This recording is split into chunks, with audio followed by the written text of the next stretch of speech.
Zero Tolerance makes quality knives, and their sister company, Kershaw, which has always been a really solid knife manufacturer. The ZT line actually goes a step beyond Kershaw to make some exceptional designs. This is the ZT0095BW, which stands for blackwashed. It's a flipper, and we're going to take a look at the outside of this knife first and then get into more of the details with the blade. But this is an in-house design by Zero Tolerance. A lot of their knives actually are a collaboration with some of the more famous knife makers, and so there's a lot of variation with the Zero Tolerance line. This knife originally was offered only through Snap-on Tools as one of their distributor exclusives, and a lot of companies do that. And so for a while this was just available from Snap-on, and then once that campaign ran out, it was so popular that Zero Tolerance decided to offer this to the regular consumers. This design was available to the Russian and European markets at one point in a just basic stone-washed finish. And they were actually pretty expensive. So once they came, this has really been an anticipated knife, and it has been out for a little while. The scales are titanium. So the knife this size, and we'll take a look at that, but that really helps to reduce the weight. As we turn it over, you can see that it does have one of the liner locks, which is strong, and we'll get into some of the details. One of the things I'm going to do with this knife in particular that I don't typically do in my knife reviews is we're going to disassemble this knife. It does have the star for the pivot, which is a KVT ball bearing system, which is super fast and very smooth. We're going to look at that.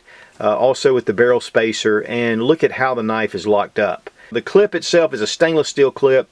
It is a medium pocket carry. It's not a deep pocket carry.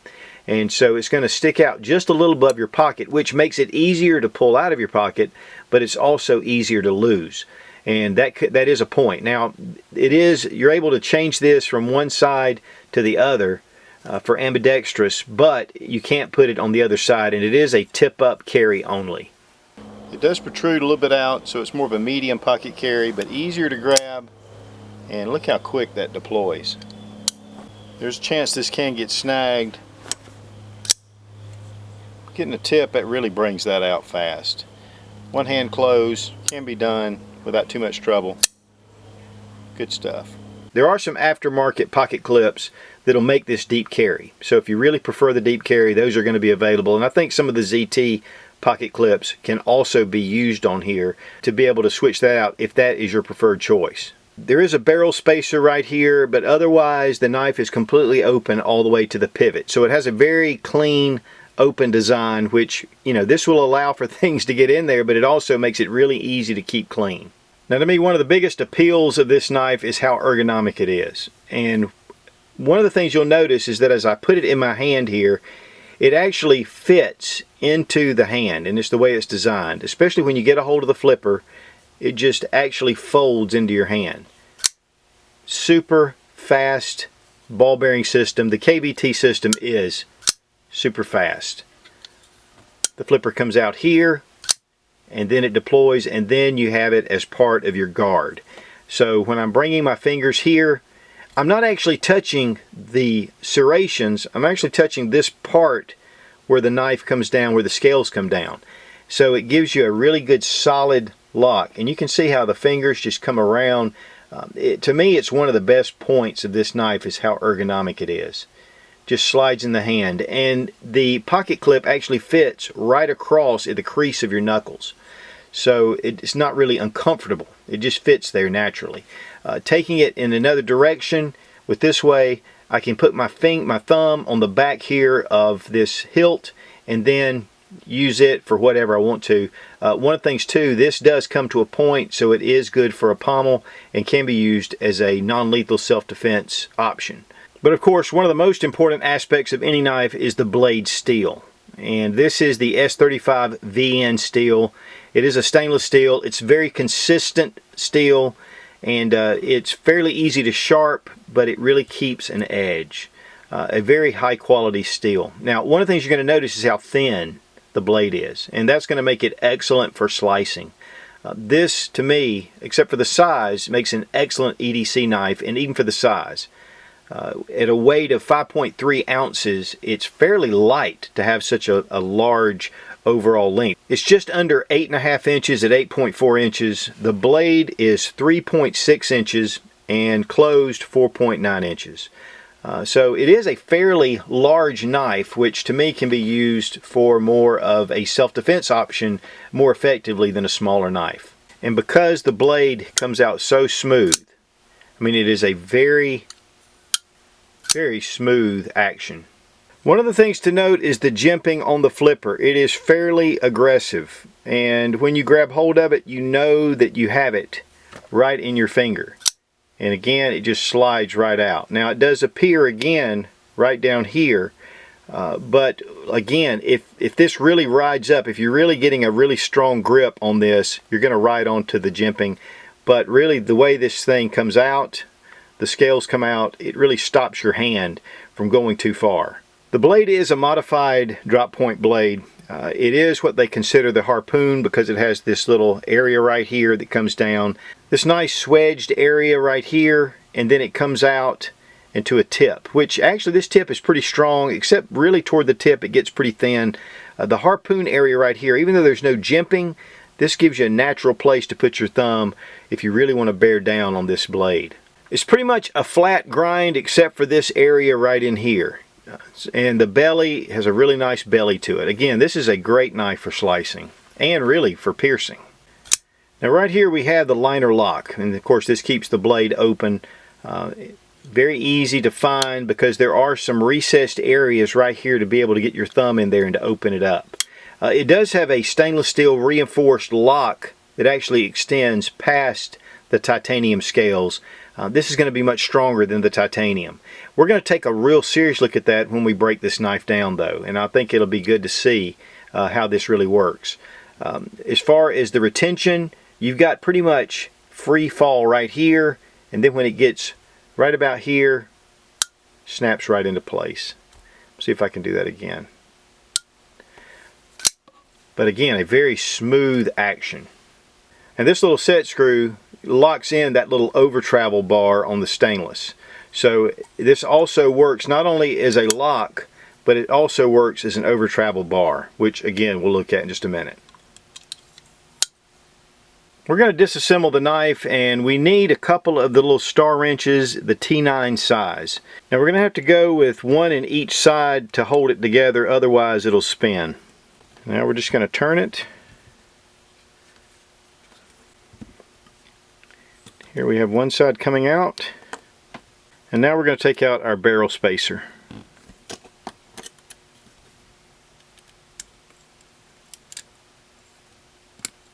And then we just pull it apart.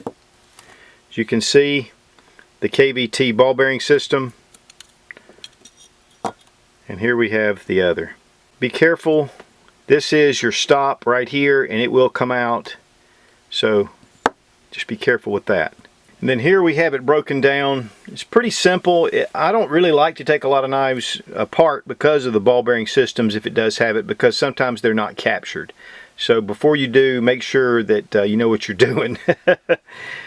This is the stainless steel over travel plate and lock, and they've done a pretty good job of just making this very discreet. But what it does is it reinforces that titanium. It takes a lot of the pressure off, and I think this is really cool. Plus, when you go too far, this actually extends over, so it's going to keep it from overextending. One of the great things about being able to disassemble your knife is when grit and things like that, just from everyday wear, get in here, you can keep it clean, which will keep it smoother action, make it really nice. One of the things I want to demonstrate is we're going to put the stop in place here and go ahead and put our ball bearings and put the long end through so we can attach our blade. I have lubricated this just a little bit. Then we put this blade in here. You can see right here where this stops. Push this down, bring it back around, and then you can see where it stops right here. So you have a very solid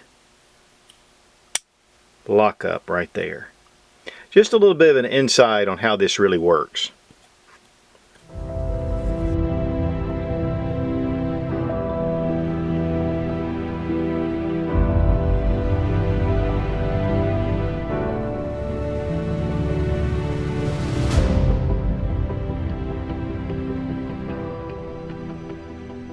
far as pros and cons, first thing is probably the appearance may appeal to a lot of people, may not appeal to some.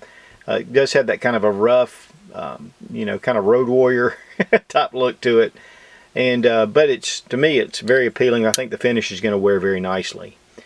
The weight on it is probably an issue, 5.3 ounces plus a pretty big knife. So this is going to be limited in some places, but you know, if you like carrying larger knives, which I typically carry a little bit of a larger pocket knife, and that's just my thing. I'm willing to go the weight, but a lot of guys like that really minimal EDC feel to it, and I understand that. The knife really has just great steel, the titanium scales. The KVT ball bearing pivot system is just super smooth. You know, if you like to have, of course, assisted opening, this is just the standard flipper.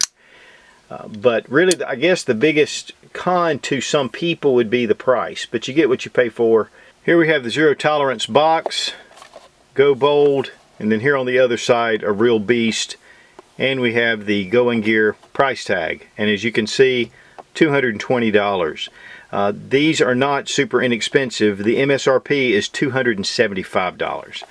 Very high quality steel and a lot of things that go into this that make it this price. This is not just a inexpensive carry knife. This is a real quality knife. And these are made in the USA in Oregon. And if you're going to go bold. Be strong, be of good courage. God bless America. Long live the Republic.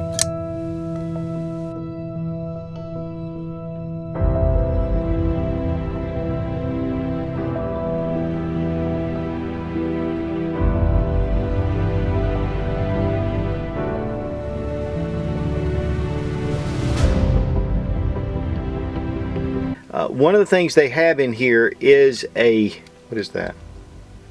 The liner locks, the super incredible KV whatever. Now to disassemble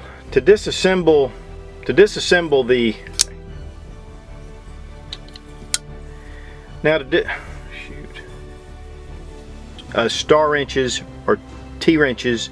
Okay, what is this? And now we'll go ahead and take out our barrel spacer.